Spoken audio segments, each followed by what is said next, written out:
At the most basic level, forgiveness is on a continuum with grief. And the way I hold it now and understand it is that when you're offended or hurt or violated or whatever it is, the natural response is to grieve. And there needs to be, for almost everyone, some grief before forgiveness. That forgiveness is the resolution of grief. That there's an injury, there's a hurt, there's a something. And it's all based on loss. Whether we lose affection, or whether we lose a human being, or whether we lose a dream, it's all loss-based. And when we lose something, it seems very obvious to me that human beings have a natural reintegration process, which we call grief. And the stages of that are, not always followed and irregular and circular, but there's something to do with anger and sadness and, some denial and bargaining and all that other stuff. But the true resolution of grief is to forgive it, is to fully release one's sense of harm and victimhood from the experience.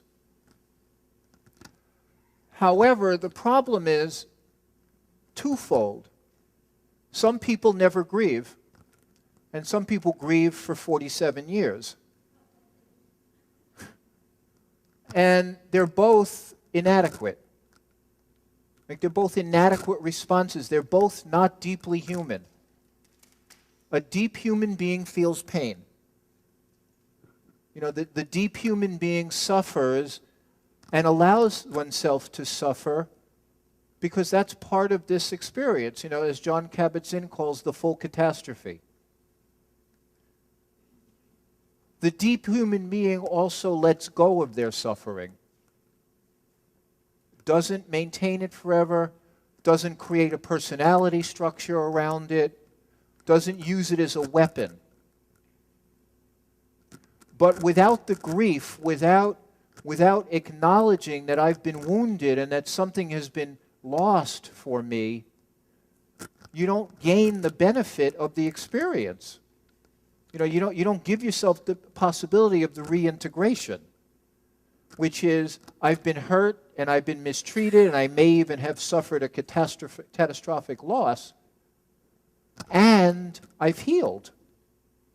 And so there's a power that comes from the experience rather than a clinging to the negative part of it so that you can have something to blame or hold accountable for your failures. Those are very different experiences.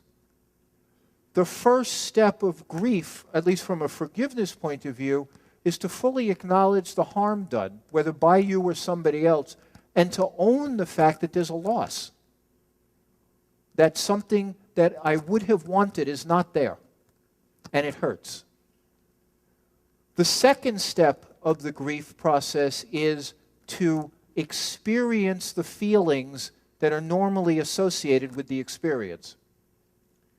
So it's not enough to just walk in and say, hey, I was beaten for 12 years, and, I want to get over it. And you ask them, well, how long you've been miserable about it? And they say never. Well, they're going to have to be miserable before they let it go. Because it's a full body, deep experience of suffering that when you forgive, you understand that there are other options besides continued suffering, but it doesn't mean you don't suffer. I've never met anybody who has had real loss that doesn't suffer at some level, unless, you use the manic solution, which is I just keep myself so busy and preoccupied that I'll never feel. But the second piece of grief is have you felt some degree of the range of experiences? So have you been angry? Have you been unhappy? Have you been scared? Have you tried bargaining? You know, again, you don't have to spend months in them. But people will often, dissociate or suppress parts of themselves. And it's usually better to help them integrate those, feel it, before you ask them to let it go. Right? Because what you're letting go is the full-bodied response. You're not letting go of the event. That's immutable. But you can transform the response. And the last piece of the grieving that has to be there is, at least in my point of view, is it can't be a secret. Like I try not to let people forgive stuff that they haven't shared. Because there's such good research about resilience that people who go through harmful experiences and don't tell anybody have much worse consequences than people who tell people. Like, the human connection is central to healing. Now, you reach a point in grief where forgiveness can facilitate it. But if, like, I've had people come into a workshop, I had one woman, and it almost broke my heart, because this was very early on in my experience, is she came in and she said, I need to forgive the fact that somebody murdered my son. And I remember this was at the complementary medicine clinic at Stanford, and I was still new, and I didn't know what to say. I hadn't done work with families of murder victims yet, and so I didn't know what to say. And then the only thing I could say was, well, when did it happen? And she said, a month ago. And I said, go home. This is not what you need now. Come back in 2 years.